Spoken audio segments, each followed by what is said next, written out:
আমি যেহেতু সোশ্যাল মিডিয়ায় কাজ করছি, অনেকেই আমাকে পজিটিভ কমেন্ট করবে, আবার কিন্তু নেগেটিভ কমেন্টও করবে।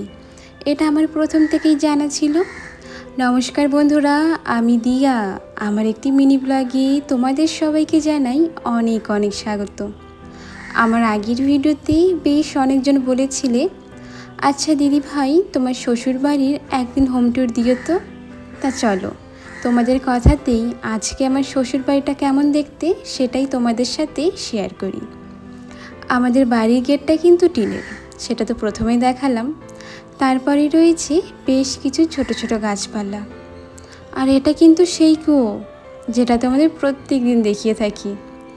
এই বলতে পারো কিন্তু এটা কুয়ো কম ফ্রিজ বেশি। এখানে জল রেখে আমি ঠান্ডা করে খেতে পারি। আমাদের বাড়িতে আসতেই প্রথমে কিন্তু নজরে পড়ে আমাদের এই ভাঙাচোরা রান্নাঘরটা। এই রান্নাঘরটা কিন্তু আমি সবসময় চেষ্টা করি গুছিয়ে পরিপাটি করে রাখার। একটু আগেই না বাসনগুলো ধুয়ে রেখেছি, এখনও তো জল ঝরেনি, সেই জন্যে গোছাতে পারিনি। তো রান্নাঘর থেকে বেরিয়ে প্রথমে কিন্তু নজরে আসে আমার ভাসুরের ঘর, তারপর হলো আমার শ্বশুর শাশুড়িমার ঘর, তার পাশে লাগোয়া ঘরটাই কিন্তু আমার, যেখানে আমি প্রত্যেক দিন ভিডিও বানাই আর তোমাদের সাথে শেয়ার করি। ঘরে আসতেই আমি কিন্তু প্রথমে একটা কৃষ্ণ ঠাকুরের ছবি লাগিয়েছি। ঘুম থেকে উঠেই যখন দেখি না, মনটা ভীষণ ভালো হয়ে যায়। আমার ঘরে রয়েছে দুটো জানলা। এই জানলাটা হলো প্রথম জানলা, তার পাশ দিয়েই ছোট ছোট কিছু জিনিস রেখেছি।